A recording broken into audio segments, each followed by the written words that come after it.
ಇಲಾಖೆ ಹಾಗೂ ಸೌಂದರ್ಯ educational trust ವತಿಯಿಂದ ಆಯೋಜಿಸಿರುವಂತಹ ರಾಜ್ಯ ಮಟ್ಟದ ಪರೀಕ್ಷಾ ಸಿದ್ಧತೆ ಹಾಗೂ ಮಾನಸಿಕ ಸದೃಢತೆಯ ಕಾರ್ಯಕ್ರಮದಲ್ಲಿ ಆಸೀನರಾಗಿರುವಂತಹ ವೇದಿಕೆಯ ಮೇಲಿರುವ ಗಣ್ಯರಿಗೆ, ವೇದಿಕೆಯ ಮುಂಭಾಗದಲ್ಲಿರುವ ಗಣ್ಯರಿಗೆ ಹಾಗೂ ಇಲ್ಲಿ ಬಂದಿರುವಂತಹ ಎಲ್ಲ ವಿದ್ಯಾರ್ಥಿಗಳಿಗೆ ಹಾಗೂ ಈ ಕಾಲೇಜಿನ ಆಡಳಿತ ಮಂಡಳಿಯವರಿಗೆ ಹಾಗೂ ಬೆಂಗಳೂರಿನ ಎಲ್ಲ ಕಾಲೇಜು ಮತ್ತು ಸಂಸ್ಥೆಗಳಿಂದ ಬಂದಿರುವಂಥ PU ವಿದ್ಯಾರ್ಥಿಗಳಿಗೆ ಹಾಗೂ ರಾಜ್ಯದ ಇತರೆಡೆಗಳಿಂದ ಬಂದಿರುವಂಥ ಎಲ್ಲ ವಿದ್ಯಾರ್ಥಿಗಳಿಗೆ ಹಾಗೂ ಇಲ್ಲಿ ಬಂದಿರುವಂಥ ಇತರರಿಗೂ ಕೂಡ ಹಾಗೂ ಎಲ್ಲ ಕಾಲೇಜಿನ ಪ್ರಾಂಶುಪಾಲಕರಿಗೆ ಹಾಗೂ ಅಲ್ಲಿನ ಲೆಕ್ಚರರ್ಸ್ಗೆ ನನ್ನ ಹೃತ್ಪೂರ್ವಕವಾದ ಬೆಳಗಿನ ಶುಭೋದಯಗಳನ್ನ ತಿಳಿಸ್ತಾ ಇದ್ದೀನಿ.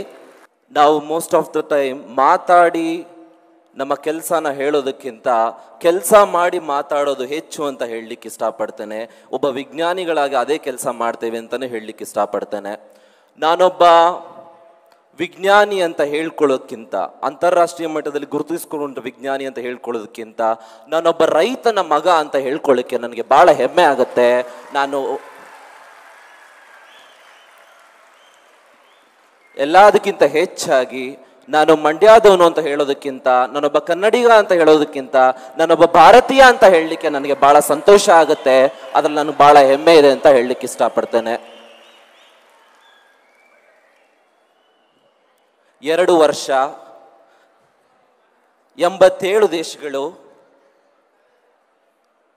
313ಕ್ಕೂ ಹೆಚ್ಚು ಇನ್ಸ್ಟಿಟ್ಯೂಷನ್ಸು.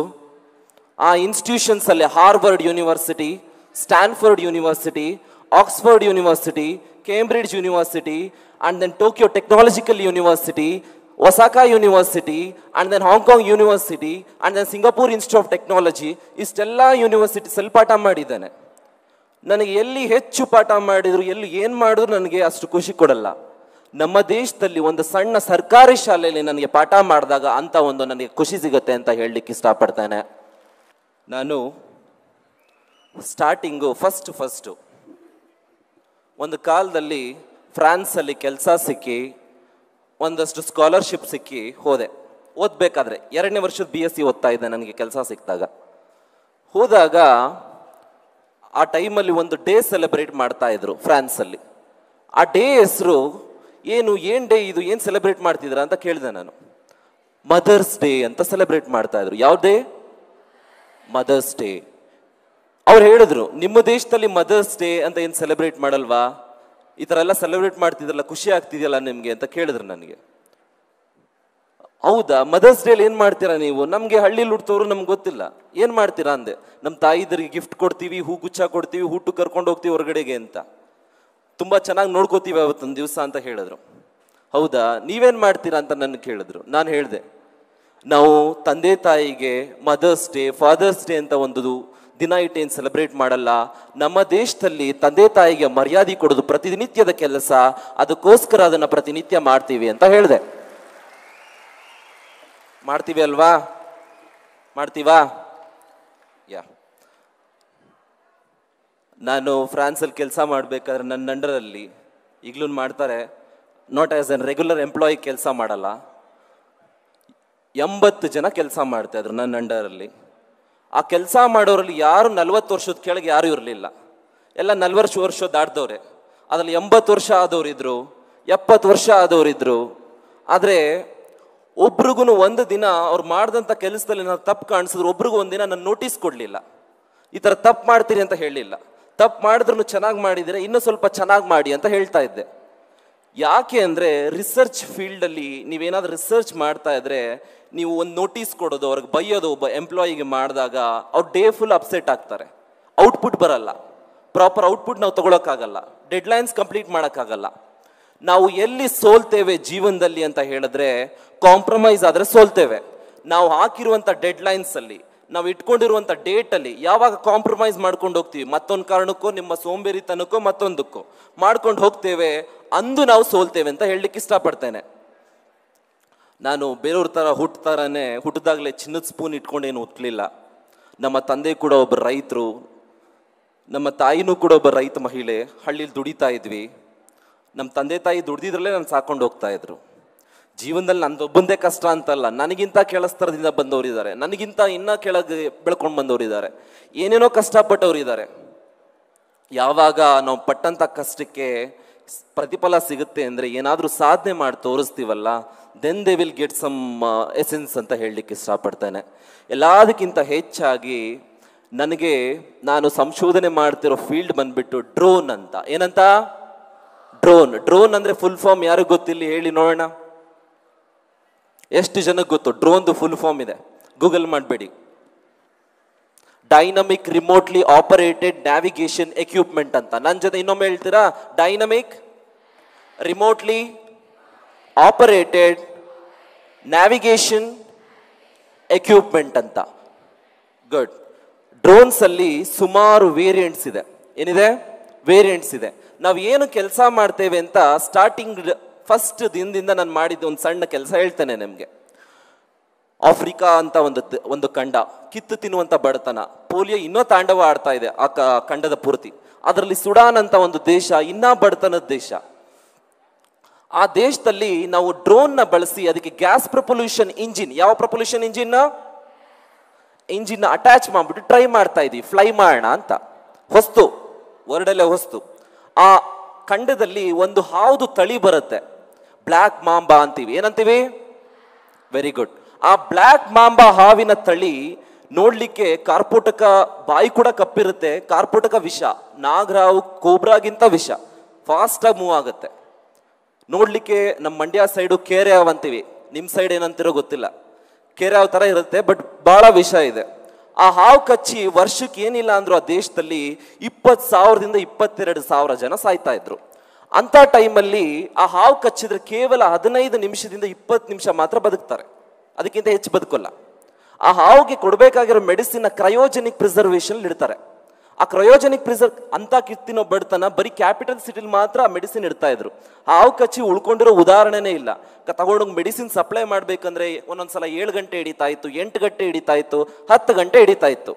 ಅಂಥ ಸಮಯದಲ್ಲಿ ನಾವು ಗ್ಯಾಸ್ ಪ್ರೊಪಲ್ಯೂಷನ್ ಇಂಜಿನಾಗಿ ಟ್ರೈ ಮಾಡ್ತಾ ಇದ್ವಿ. ಜೊತೆಗೆ ರೆಡ್ ಕ್ರಾಸ್ ಕೂಡ ನಮ್ಮ ಜೊತೆ ಇತ್ತು, ಇನ್ನೊಂದು ಜಿಪ್ ಲೈನ್ ಅಂತ ಇನ್ನೊಂದು ಸಂಸ್ಥೆ ಇತ್ತು. ಆಗ ನಾವು ಆ ಮೆಡಿಸಿನ್ನ ನಮಗೆ ನೀವೇನೋ ಟ್ರೈ ಮಾಡ್ಬೋದಾ ಸರ್? ನಾವು ಒಂದ್ಸಲೂ ಟ್ರೈ ಮಾಡಿಲ್ಲ, ಟ್ರೈ ಮಾಡೋಣ, ಏನೋ ವರ್ಕ್ ಆದರೆ ನೋಡೋಣ ಅಂತ ಹೇಳಿದೆ. ಅಂಥ ಟೈಮಲ್ಲಿ ಟ್ರೈ ಮಾಡ್ತಾ ಇದ್ವಿ, ಟೆಸ್ಟಿಂಗ್ ಎಲ್ಲ ನಡೀತಾ ಇತ್ತು, ಕ್ಯಾಪಿಟಲ್ ಸಿಟಿಲೇ ಇತ್ತು.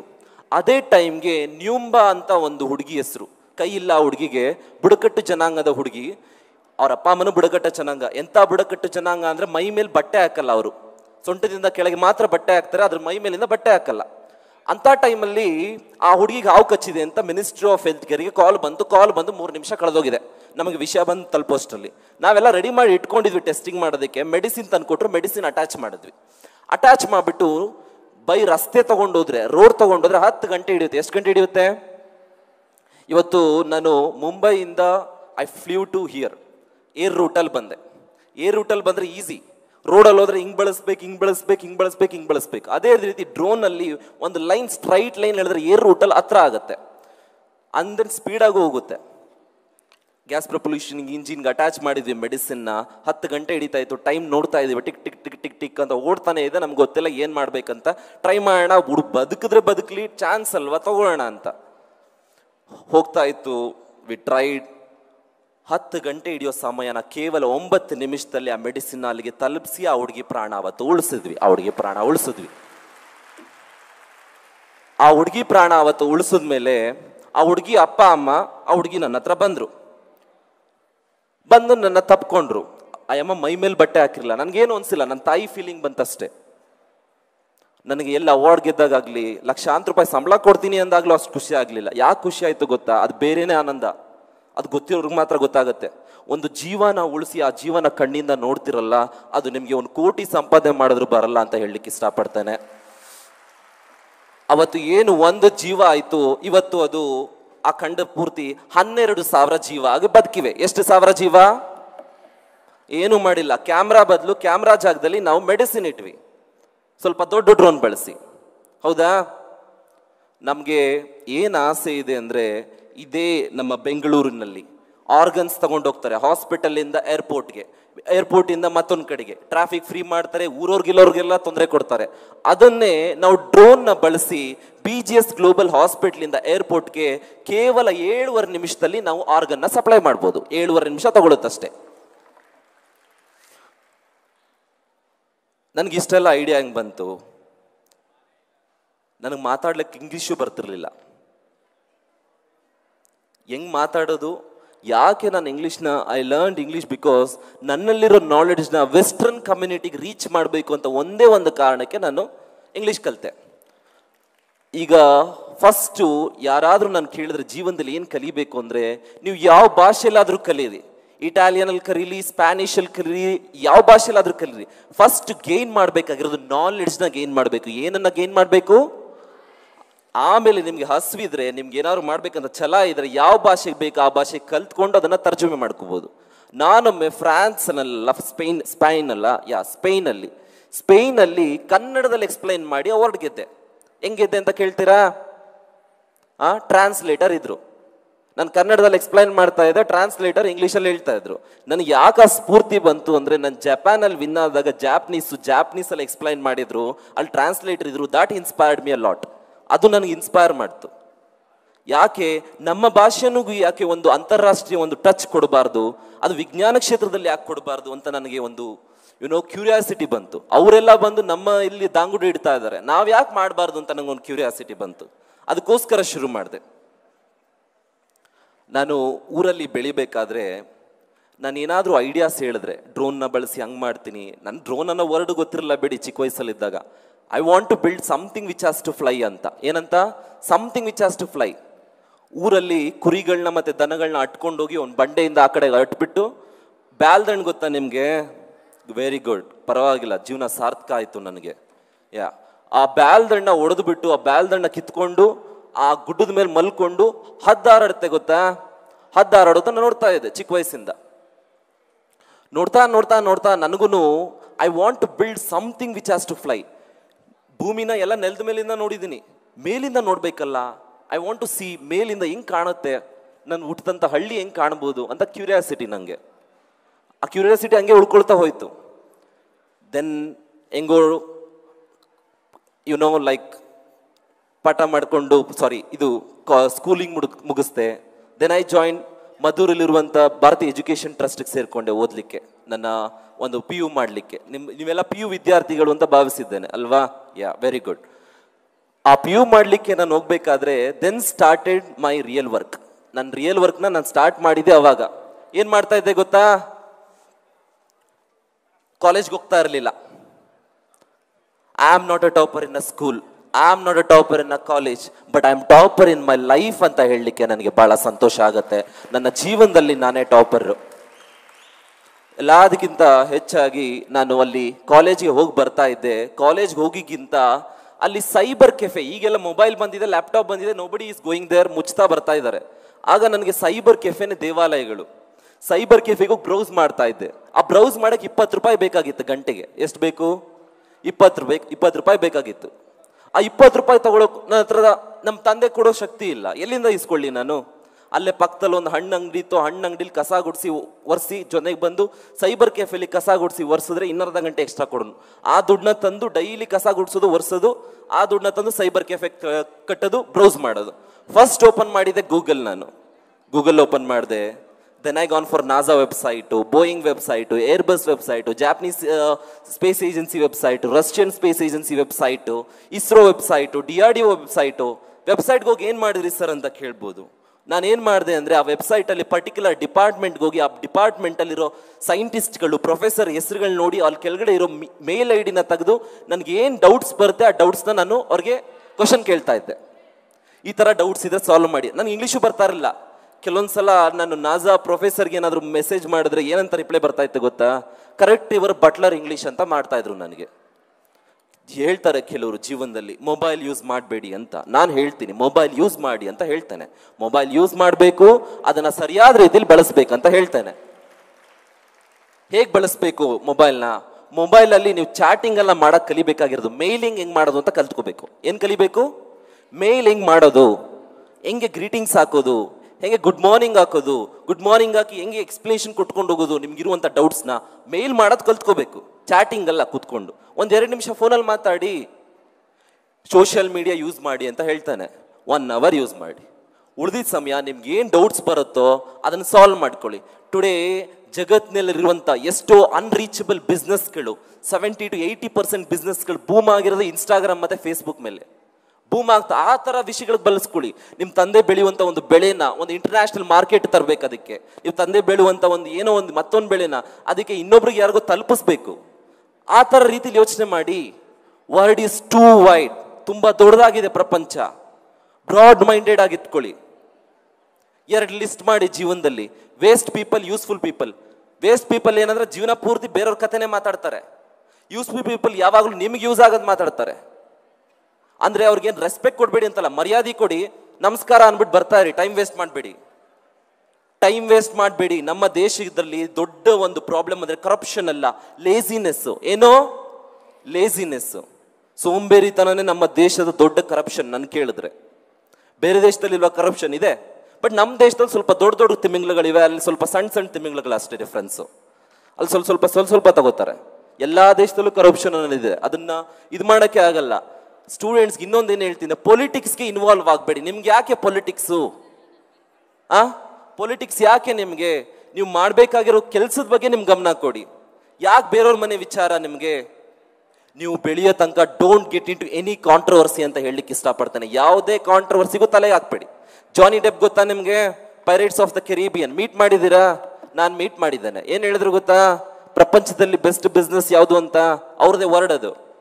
ಮೈಂಡಿಂಗ್ ಯುವರ್ ಓನ್ ಬಿಸ್ನೆಸ್ ಅಲ್ವಾ? ಬಿಡಿ ಅದನ್ನ ಕಡೆಗೆ. PU ಮಾಡ್ಕೊಂಡು ಬರ್ತಾ ಇದ್ದೆ. ಎಲ್ಲಿ ಮಾಡ್ತಿದ್ದೆ? PU ಮಾಡ್ತಾ ಇದ್ದೆ ಭಾರತೀಯ ಎಜುಕೇಶನ್ ಟ್ರಸ್ಟ್ ಅಲ್ಲಿ. ಮಾಡ್ತಾ ಮಾಡ್ತಾ ಮಾಡ್ತಾ ನನಗೆ ಏನು ಆಸೆ ಇತ್ತು ಅಂದ್ರೆ ದೆನ್ ರಿಸರ್ಚ್ ಪೇಪರ್ಸ್ ಕೈ ಹಾಕ್ತೆ. 1 ಅಲ್ಲ 2 ಅಲ್ಲ 3 ಅಲ್ಲ 10,000 ರಿಸರ್ಚ್ ಪೇಪರ್ಸ್, 20,000, 30,000, 40,000, 50,000, 60,000, 70,000 ರಿಸರ್ಚ್ ಪೇಪರ್ ಓದ್ ಮುಗಿಸ್ದೆ. ಕೇವಲ 2 ವರ್ಷದಲ್ಲಿ ಮುಗಿಸ್ದೆ. 2 ವರ್ಷ ಅಂತಾರಾಷ್ಟ್ರೀಯ ಮಟ್ಟದಲ್ಲಿ. If you want university, MIT like ಯೂನಿವರ್ಸಿಟಿನ ಬೀಟ್ ಮಾಡಬೇಕು ಅಂದ್ರೆ ಸಾಮಾನ್ಯವಾದ ಮಾತಲ್ಲ. 93 ಜನ ನೊಬೆಲ್ ಲಾರೆಟ್ಸು ಚಡ್ಡಿ ಹಾಕೊಂಡು ಊಟಕ್ಕೆ ನಿಂತ್ಕೋತಾರೆ. ಲೆಕ್ಚರರ್ ಕೆಲಸ ಮಾಡ್ತಾರೆ. ಅಂತ ಯೂನಿವರ್ಸಿಟಿಲಿ ಎಷ್ಟು ರಿಸರ್ಚ್ ಮಾಡ್ತಾರೆ. Number 1 university. MIT ಕಾಂಪಿಟೇಷನ್ ಕೊಡ್ಬೇಕಂದ್ರೆ ಆ ಲೆವೆಲ್ ರೆಡಿ ಆಗಿರ್ಬೇಕು ನೀವು.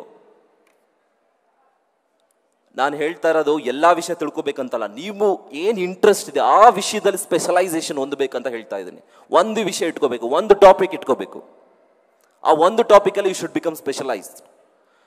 ನಾನು PU ಮಾಡಬೇಕಾದ್ರೆ ನನ್ನ ಸ್ನೇಹಿತರಿಗೆ ನನ್ನ ಐಡಿಯಾಸ್ ಹೇಳ್ತಾ ಇದ್ದೆ. ಒಂದು ದಿನ ನಿಮ್ಮನ್ನ ನಾಜಾ ಕರ್ಕೊಂಡು ಹೋಗ್ತೀನಿ ಲೆಕ್ಚರಿಂಗ್ ಡಿಲಿವರ್ ಮಾಡೋಕ್ಕೆ ಅಂತ. ನಗ್ತಾ ಇದ್ರು ನನ್ನ ನೋಡಿ. ಇವತ್ತು ಹೇಳ್ತೇನೆ, I am the youngest person from India to deliver the lecture in John F Kennedy space centre ಅಂತ. ಎಷ್ಟೋ ಜನ ನನ್ನ ಸ್ನೇಹಿತರೆ ಹಿಡ್ಕೊಂಡು ಹೊಡೆದಿದ್ದಾರೆ ನನಗೆ, ಇವನಿಗೆ ಹುಚ್ಚಿಡ್ದಿದೆ ಅಂತ. Today they will call and ask me a sorry. ಆದರೆ ಏನು ಬದಲಾಗಲ್ಲ. Believe your friends. ನಾನು ಒಂದು ಮಾತು ಹೇಳ್ತೀನಿ, show me your friends, I will tell you who are you ಅಂತ. ಕರ್ಕೊಂಡ್ಬನ್ನಿ ನಿಮ್ಮಿಬ್ರು ಫ್ರೆಂಡ್ಸ್. ನೀವು ಬರೋದು ಬೇಡ, ನೀವು ಯಾರು ಅಂತ ನಾನು ಇಲ್ಲಿಂದಾನೇ ಹೇಳ್ತೀನಿ. ನೀವು ಮಾಡುವಂಥ ಸವಾಸ, ನೀವು ಹೋಗುವಂಥ ಜಾಗ, ನೀವು ಕಲಿಯುವಂಥ ಕಲಿಕೆ, I can easily grasp it. ಎಲ್ಲದಕ್ಕಿಂತ ಹೆಚ್ಚಾಗಿ ನಾವು ಮಾಡುವಂಥ ಕೆಲಸದಲ್ಲಿ ಎಷ್ಟೋ ಜನ ಕೇಳ್ತಾರೆ, ಸರ್ ಎಲ್ಲಿಂದ ಬಂತು ನಿಮ್ಗೆ ಹಿಂಗೆ ಮಾಡೋಕ್ಕೆ? ಏನೋ ಸ್ವಲ್ಪ ಸಣ್ಣದಾಗಿ ನಾನು ಸಾಧನೆ ಮಾಡಿದ್ದೀನಿ. ನನಗೆ ಜೀವನದಲ್ಲಿ ಹ್ಯೂಜ್ ಇನ್ಸ್ಪಿರೇಷನ್ ಅಂದರೆ ನೆನೆಸ್ಕೊಳ್ಳೇಬೇಕು APJ ಅಬ್ದುಲ್ ಕಲಾಂ ಸರ್ನ. ಈ ಸಂದರ್ಭದಲ್ಲಿ he done something in the aviation sector and the missile sectors for our country ಅಂತ ಹೇಳಲಿಕ್ಕೆ ಇಷ್ಟಪಡ್ತೇನೆ. ಜೀವನದಲ್ಲಿ ಯಾಕೆ ನಮಗೆ ಒಂದು ಏನಾದರೂ ಮಾಡಬೇಕಂತ ಗುರಿ ತಲುಪಲ್ಲ? ನನಗೆ ಹಸಿವಿತ್ತು. ಏನಿತ್ತು ನನಗೆ ಹಸುವಲ್ಲೇ ಸಾಯಕ್ಕೆ ಇಷ್ಟ ಇರಲಿಲ್ಲ. ನಮ್ಮ ತಂದೆನೂ ಹೊಸ ಬಟ್ಟೆ ಹಾಕೋಬೇಕು, ನಮ್ಮ ತಾಯಿನೂ ಬೇರೆ ಸ್ಯಾರಿ ಹಾಕೋಬೇಕು. ನಾನು ಅದೇ ಹಳ್ಳಿಲಿ ಹುಟ್ಟಿ ಬೆಳೆದು ನನಗೆ ಸಾಯಕ್ಕೆ ಇಷ್ಟ ಇರಲಿಲ್ಲ. I want to come out of the village and do something. ಎಲ್ಲಿ ಹುಟ್ಟಿದ್ದೀನಿ ಅಲ್ಲೇ ಬೆಳೆದು ಅದೇ ಜನ ಜೊತೆ ಸರೌಂಡಿಂಗ್ ಆಗಿ ಅಲ್ಲೇ ಅವ್ರ ಜೊತೆ 4 ಮಾತಾಡಿ. ಎಷ್ಟು ವರ್ಷ ಬದುಕ್ತೇವೆ ನಾವು? ಎಷ್ಟು ವರ್ಷ ಬದುಕ್ತೇವೆ? ಈಗಿನ ಊಟದ ಪ್ರಕಾರ ಹೇಳಿ, ಹಿಂದಿನ ಕಾಲದ ಊಟದ ಪ್ರಕಾರ ಹೇಳ್ಬೇಡಿ. 60 to 70 years. ಆ 70 years ಅಲ್ಲಿ 25 ವರ್ಷ ನಿದ್ದೆ ಮಾಡ್ತೀವಿ. ಎಷ್ಟು ವರ್ಷ ನಿದ್ದೆ ಮಾಡ್ತೀವಿ? 25 ವರ್ಷ ಮಾಡ್ತೀವಿ. ಲೆಕ್ಕ ಹಾಕೊಳ್ಳಿ. ರಾತ್ರಿ 10 ಗಂಟೆಯಿಂದ ಬೆಳಿಗ್ಗೆ 6 ಗಂಟೆ ಲೆಕ್ಕ ಹಾಕೊಳ್ಳಿ ನಿಮ್ಮ ಆಯುಷ್ಯಲ್ಲಿ. ಹೌದಾ?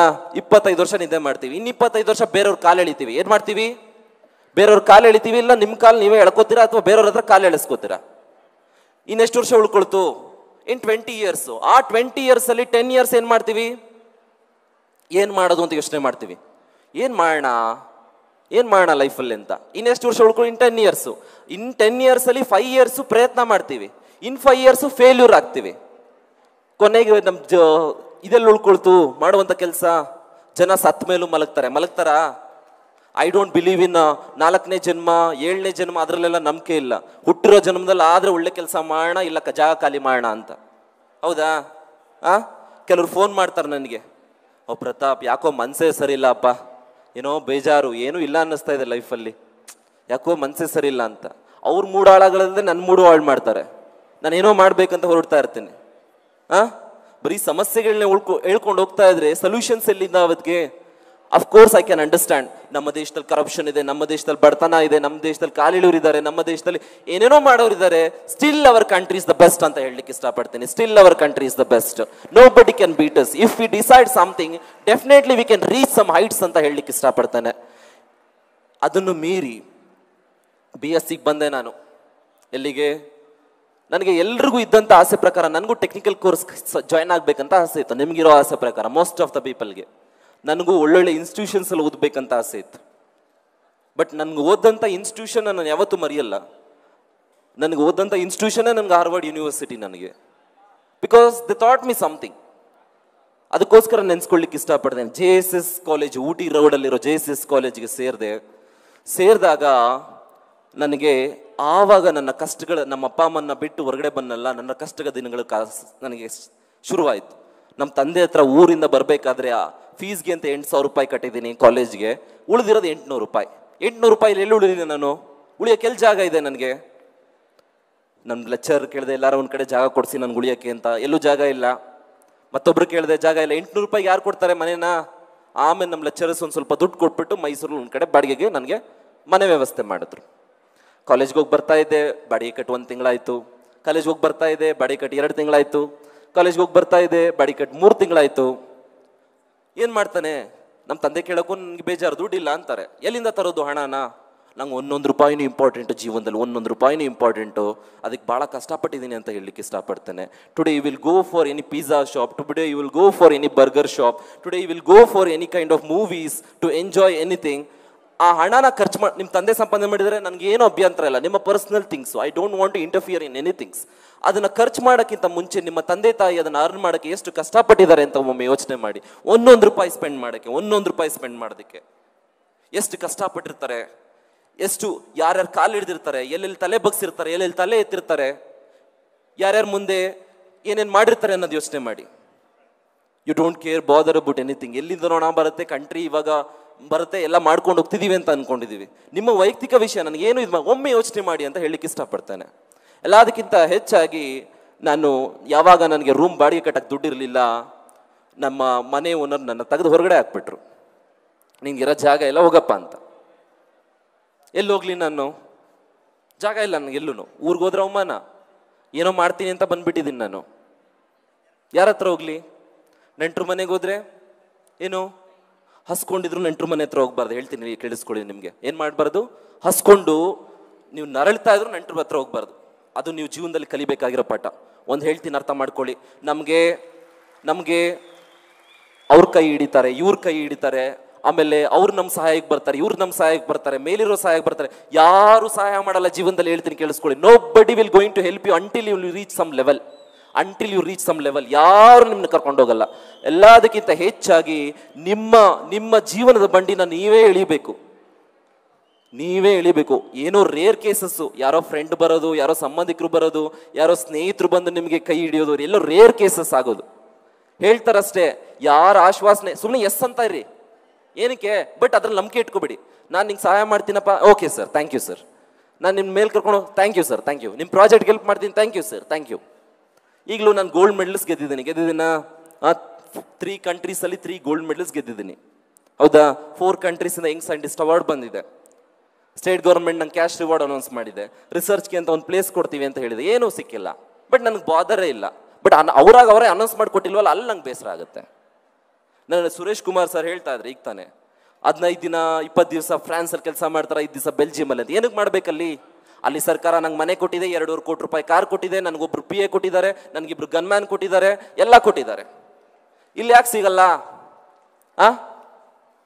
ಅಲ್ಲಿ ಹಣ ತಂದು ನಾನು ಇಲ್ಲಿ ರಿಸರ್ಚ್ ಮಾಡ್ತೀನಿ. ಯಾಕೆ ಹೋಗ್ತೀನಿ ಅಂದರೆ, ಅಲ್ಲಿರೋ ಟೆಕ್ನಾಲಜಿ ತಂದು ನಮ್ಮ ದೇಶದಲ್ಲಿರೋ ಟೆಕ್ನಾಲಜಿ ಸೇರಿಸಿ ನಮ್ಮ ದೇಶಕ್ಕೆ ಏನಾದರೂ ಮಾಡಬೇಕಂತ ನಾನು ಹೋಗ್ತೇನೆ ಬೇರೆ ಕಂಟ್ರಿಗೆ. I want to do something here itself. ಹೀಗೆ ಓದ್ತಾ ಇದ್ದೆ ಮೈಸೂರಲ್ಲಿ ನಾನು. ಓದಬೇಕಾದ್ರೆ ಎಲ್ಲೋಗ್ಲಿ ನಾನು, ಉಳ್ಕೊಳ್ಳೋಕೆ ಜಾಗ ಇಲ್ಲ. ಮಹಾರಾಜ ಕಾಲೇಜ್ ಮುಂದೆ ಹೋದೆ, ರೈಲ್ವೆ ಸ್ಟೇಷನ್ಗೆ ಹೋದೆ, ದೆನ್ ಬಸ್ ಸ್ಟಾಪ್ಗೆ ಹೋದೆ. ಯಾರು ಜೀವನದಲ್ಲಿ ಹಸಿವಿರೋಲ್ವಲ್ಲ ಅವ್ರಿಗೆ ನಿಜವಾಗ್ಲೂ ಕಷ್ಟ ಅರ್ಥ ಆಗಲ್ಲ ಅಂತ ಹೇಳಲಿಕ್ಕೆ ಇಷ್ಟಪಡ್ತೇನೆ. ಮೇಲಿಂದ ಬಂದಿರೋರಿಗೆ, ಕೆಲವ್ರಿಗೆ, ಎಲ್ರಿಗೂ ಅಲ್ಲ, ಪಾಪ ಗೊತ್ತಿರೋರ್ಗೆ ಗೊತ್ತಿದೆ. ಅಂಥ ಟೈಮಲ್ಲಿ ನಾನು ಉಳಿದಿದ್ದು ಮೈಸೂರು ಬಸ್ ಸ್ಟಾಪ್ದು ಸ್ಟೇರ್ ಕೇಸ್ ಬರುತ್ತಲ್ಲ, ಅದರ ಅಂಡರಲ್ಲಿ ಒಂದು ಚಾಪೆ ಹಾಸ್ಕೊಂಡು ಮಲಗ್ತಾ ಇದ್ದೆ ನಾನು. ಬಾತ್ರೂಮಲ್ಲಿ ನನ್ನ ಬಟ್ಟೆ ಬಿಚ್ಚಿ ಟಾಯ್ಲೆಟಲ್ಲಿ ಬಟ್ಟೆ ಒಗೆದು ಆಮೇಲೆ ಆ ಬಟ್ಟೆ ಹಾಕೊಂಡು ನಾನು ಶಾಲೆಗೆ ಹೋಗ್ತಾ ಇದ್ದೆ. ತಿನ್ನಕ್ಕೆ ಊಟ ಇರಲಿಲ್ಲ ನನಗೆ, ನೆನೆಸ್ಕೊಳ್ಳಿ, ತಿನ್ನಕ್ಕೆ ಊಟ ಇರಲಿಲ್ಲ. ಆಗ ನನಗೆ ಏಜು ಸುಮಾರು 17 ವರ್ಷ ಇರ್ಬೋದಷ್ಟೇ, 17ರಿಂದ 19 ವರ್ಷ. ಇವತ್ತಿಗೆ ನನಗೆ 22 ವಯಸ್ಸು. ಅವತ್ತು ನಾನು ಕೆಲಸ ಮಾಡಬೇಕಾದ್ರೆ ಕೆಲಸ ಹುಡುಕ್ಲೇಬೇಕು, ಶಾಲೆ ಕಾಲೇಜ್ಗೆ ಹೋಗಬೇಕು, ಜೊತೆ ಕೆಲಸನೂ ಹುಡುಕ್ಬೇಕಂತ ತೀರ್ಮಾನ ಮಾಡಿದೆ. ವಿಜಯನಗರಲ್ಲಿ ಎಲ್ಲೋ ಒಂದು ಕಡೆ ನನಗೆ ಕೆಲಸ ಕೊಡೋಕ್ಕೆ ಒಪ್ಕೊಂಡ್ರು, ಟ್ಯೂಷನ್ ಮಾಡೋಕ್ಕೆ. 20 ರೂಪಾಯಿ ಕೆಲಸ, ಅದನ್ನು 2 ಗಂಟೆ ಪಾಠ ಮಾಡಿದ್ರೆ 20 ರೂಪಾಯಿ. 16 ಕಿಲೋಮೀಟರ್ ನಡ್ಕೊಂಡು ಹೋಗ್ಬೇಕು, ವಿದ್ಯಾರಣ್ಯಪುರಮಿಂದ ವಿಜಯನಗರ ಸೂರ್ಯ ಬೇಕರಿ ತನಕ 16 ಕಿಲೋಮೀಟ್ರು. ಈ ಕಡೆಯಿಂದ 8 ಕಿಲೋಮೀಟರ್. ಬೆಳಿಗ್ಗೆ 2:15 ಹೇಳ್ತಾ ಇದ್ದೆ, 2:15 ಎದ್ದು ಪಾಠ ಮಾಡಿ 20 ರೂಪಾಯಿ ತಗೊಂಡು ನಾನು ವಾಪಸ್ ಬರ್ತಾ ಇದ್ದೆ. ಡೈಲಿ ಮಾಡಿದ್ದೀನಿ, ಡೈಲಿ ಇದೇ ಕೆಲಸ ಮಾಡಿದ್ದೀನಿ. 220 ರುಪೀಸ್ ಉಳ್ಕೊಳ್ಳೋಕೆ ಫ್ರೀ ಜಾಗ ಸಿಕ್ತು. ಬಟ್ ಆ ಬಂದಂಥ ಹಣದಲ್ಲಿ ಸುಮಾರು 700ರಿಂದ 800 ರೂಪಾಯಿ ಉಳಿಸಿ 4 ಮೋಟ್ರ್ ತೆಗೆದೆ. ಒಂದು ಚಾಸಿಸ್ ಬೋರ್ಡ್ ಯಾರ ಹತ್ರನೋ ಇಸ್ಕೊಂಡೆ, ಒಂದು ಆರ್ಡಿನೋ ಬೇರೆಯವ್ರ ಹತ್ರ ಇಸ್ಕೊಂಡೆ, ನನ್ನ ಫ್ರೆಂಡ್ ಹತ್ರ ಈಸ್ಕೊಂಡು ಬಂದು ಆರ್ಡಿನೋ ರೆಡಿ ಮಾಡಿ ಎಲ್ಲ ಮಾಡಿ ಒಂದು ಡ್ರೋನ್ ಮಾಡಬೇಕು ಅಂತ ಕೂತ್ಕೊಂಡೆ. ವರ್ಕ್ ಆಗಲಿಲ್ಲ. ಆಮೇಲೆ ಒಂದು 5 ಸಲ ಫೇಲ್ ಆಯಿತು, 10 ಸಲ ಫೇಲ್ ಆಯಿತು, 1 ತಿಂಗಳಾಗೋಯ್ತು, ನನಗೆ ಬೇಜಾರಾಯಿತು, ಬಿಟ್ಬೇಡ. ಬಟ್ ನನಗೆ ಅದೇ ಜೀವನ. ಆಮೇಲೆ ಒಬ್ಬ ಪ್ರೊಫೆಸರ್ ಹತ್ರ ತಗೊಂಡೋದೆ. ಪ್ರೊಫೆಸರ್ ಕಾಲ್ ಮಿ ಮ್ಯಾಡ್, ನಿನಗೆ ಹುಚ್ಚಿಡ್ದಿದೆ, ನೀನು ಮಾಡ್ತಿರೋ ಕೆಲಸದಲ್ಲೇ ನಿಂಗೆ ಹುಚ್ಚಿಡ್ದಿದೆ, ನೀನು ಏನೂ ಮಾಡಲ್ಲ, ಎತ್ಕೊಂಡು ಹೋಗು ಅಂದರು. Then I tried for 20 times, then I tried for 40 times, then I tried for 50 times, then I tried for 60 times, then I tried for 70 times, then I tried for 80 times, then I tried for 88 times. 88 times try ಮಾಡಬೇಕಾದ್ರೆ ಒಂದು ಮರಕ್ಕೋ crash ಆಯಿತು, ಇನ್ನೊಂದು ಗಿಡಕ್ಕೋ crash ಆಯಿತು, ಇನ್ನೊಂದು network ಕಳ್ಕೊಂಡು ಬಿದ್ದೋಯ್ತು, ಇನ್ನೊಂದು ಕೈಗೆ ಸಿಗಲಿಲ್ಲ, ಎಲ್ಲೋಯ್ತು ಅಂತಲೇ ಗೊತ್ತಿಲ್ಲ, ಇನ್ನೊಂದು ರೊಟೇಷನಲ್ ಸ್ಪೀಡ್ ಜಾಸ್ತಿ ಇದ್ದು ಇನ್ನೊಂದು ಟೇಕ್ ಆಫೇ ಆಗಿಲ್ಲ, ಇನ್ನೊಂದು ಟೇಕ್ ಆಫ್ ಆದರೂ ಅದು ಸರಿಯಾಗಿ ಲ್ಯಾಂಡು ಆಗಿಲ್ಲ. ಈ ಥರ ಪ್ರಾಬ್ಲಮ್ಸ್ ಶುರುವಾಯಿತು ನಾನು ಮಾಡಬೇಕಾದ್ರೆ. ಮಾಡ್ಕೊಂಡು ಹೋಗ್ತಾ ಇದೆ ಇದನ್ನೇ. But at last one day ನನಗೊಂದು ಅರ್ಥ ಆಯಿತು, ಡ್ರೋನ್ ಹೆಂಗೆ ಟೇಕ್ ಆಫ್ ಆಗುತ್ತೆ ಅಂತ. ಹೇಗೆ ಒಂದು ಕ್ಲಾಕ್ ವೈಸ್ ಡೈರೆಕ್ಷನಲ್ಲಿ ತಿರುಗಬೇಕು, ಇನ್ನೊಂದು ಆ್ಯಂಟಿ ಕ್ಲಾಕ್ ವೈಸ್, ಇನ್ನೊಂದು ಕ್ಲಾಕ್ ವೈಸು, ಇನ್ನು ಆ್ಯಂಟಿ ಕ್ಲಾಕ್ ವೈಸ್, ಹಿಂಗಾದ್ರೆ ಮಾತ್ರ ಥ್ರಸ್ಟ್ ಡೆವಲಪ್ ಆಗುತ್ತೆ ಅಂತ ನಂಗೆ ಗೊತ್ತಾಯಿತು. ನೋಡಿದೆ, ಟ್ರೈ ಮಾಡಿದೆ, ಹಾರ್ತು. 200 ಅಡಿ ಹಾರ್ತು, 300 ಅಡಿ ಹಾರ್ತು, 400 ಅಡಿ ಹಾರ್ತು, 500 ಅಡಿ ಹಾರ್ತು. ನಾನೇ ರೆಕ್ಕೆ ಕಟ್ಟಿ ಹಾರುವಷ್ಟು ನನಗೆ ಸಂತೋಷ ಆಯಿತು ಅವತ್ತು. ನಾನೇ ರೆಕ್ಕೆ ಕಟ್ಟು ಹಾರುವಷ್ಟು. ಎಲ್ಲ ಕಡೆ ಹೇಳ್ತಾನೆ ಇದನ್ನ, ಜೀವನದಲ್ಲಿ 99 ಫೇಲ್ಯೂರ್ಸ್ ಆಗಿ ಒಂದು ಸಕ್ಸಸ್ ಸಿಗುತ್ತೆ. ಆ ಒಂದು ಸಕ್ಸಸ್ ಇಟ್ಕೊಂಡು ಕೆಲಸ ಮಾಡಬೇಕು. ಅಷ್ಟೆಲ್ಲ ಮಾಡ್ಕೊಂಡು ಬಂದು ನಾನು ಅದನ್ನು ಎಲ್ಲಾದರೂ ತೊಗೊಂಡೋಗಿ ಪೋಟ್ರೆ ಮಾಡಬೇಕು ಅಂತ ಹೇಳಿದ್ರಲ್ಲ ಸರ್, ಇವಾಗ IIT ಅವ್ರ ವಿದ್ಯಾರ್ಥಿ ಒಬ್ಬ ಸೆಲೆಕ್ಟ್ ಆಗಿದ್ದಾನೆ ಅಂತ. ಆ ನ್ಯಾಷನಲ್ ಲೆವೆಲ್ ಸೈನ್ಸ್ ಫೇರಲ್ಲಿ IITs ಫೇಸ್ ಮಾಡೋಕ್ಕೆ ಅಂತಲೇ ನಾನು ರೆಡಿ ಆಗಿದೆ. ಇನ್ಯಾವ ಇನ್ಸ್ಟಿಟ್ಯೂಷನ್ಸು ಅಲ್ಲ, ಬರೋದೇ ಟಫ್ ಕಾಂಪಿಟೇಷನ್ ಕೊಡೋದೇ IITಸು. ಅದರಲ್ಲೂ ನಾನು ಇಂಜಿನಿಯರಿಂಗ್ ಓದ್ತಾ ಇಲ್ಲ, BSc CBZ ಹುಡುಗ. ನಾನು ಹೋಗಿ ಫೇಸ್ ಮಾಡ್ತಾ ಇರೋದು ಇಂಜಿನಿಯರಿಂಗ್ ಸ್ಟೂಡೆಂಟ್ಸು, ಅದು final year students, 3rd year students ಅಂತ ಬರ್ತಾರೆ ಅಂತ ನಂಗೆ ಗೊತ್ತಾಯಿತು. ಅವ್ರನ್ನ ಫೇಸ್ ಮಾಡೋಕ್ಕೆ ನಾನು ಟೆಕ್ನಿಕಲ್ ಫೀಲ್ಡಲ್ಲಿ ವರ್ಕ್ ಮಾಡಿ ಐ ಗಾನ್ ದೇರ್. ನನಗೆ ಬ್ಲೇಸರ್ ಹಾಕಿಲ್ಲ, ಶೂಸ್ ಹಾಕಿಲ್ಲ, ಸರಿಯಾಗಿ ಬಟ್ಟೆ ಇಲ್ಲ ಅಂದ್ಬಿಟ್ಟು ಲಾಸ್ಟಲ್ಲಿ ಟೇಬಲ್ ಕೊಟ್ಟರು. I really thank jury panel. National ಲೆವೆಲಲ್ಲಿ ನನ್ನ ಸ್ಟೇಟ್ನ ರೆಪ್ರೆಸೆಂಟ್ ಮಾಡಿ I got the second place. On that time I got the second place. ಆ ಟೈಮಲ್ಲಿ ಒಬ್ರು ಪ್ರೊಫೆಸರ್ ನನಗೊಂದು ಮಾತು ಹೇಳಿದ್ರು, ಜಪಾನ್ ದೇಶದಲ್ಲಿ ಅತಿ ದೊಡ್ಡ ಒಂದು ಕಾಂಪಿಟೇಷನ್ ನಡೆಯುತ್ತೆ, ಆ ಕಾಂಪಿಟೇಷನ್ಗೆ IIT ಅವರು ಕೂಡ ಏನು ಮಾಡೋಕ್ಕಾಗಿಲ್ಲ, ನೀವೇನಾದರೂ ಮಾಡಿದ್ರೆ ಮಾಡಿ ನೋಡೋಣ, ಸೆಲೆಕ್ಟ್ ಆಗ್ತೀರಾ ಏನು ನೋಡೋಣ ಅಂತ ಹೇಳಿದ್ರು. ಅಪ್ಲೈ ಮಾಡೋಕ್ಕೆ ನಾನು ರೆಡಿ ಮಾಡಿದೆ. ಒಂದು ಪೇಪರ್ ಅಬ್ಸ್ಟ್ರಾಕ್ಟ್ ರೆಡಿ ಮಾಡಿದೆ, ಒಂದು ವಿಡಿಯೋ ಅಬ್ಸ್ಟ್ರಾಕ್ಟ್ ರೆಡಿ ಮಾಡಿದೆ, ಒಂದು ಸ್ಕೈಪ್ ಇಂಟರ್ವ್ಯೂ ಎಲ್ಲ ಕ್ಲಿಯರ್ ಮಾಡ್ಕೊಂಡು ಬಂದೆ.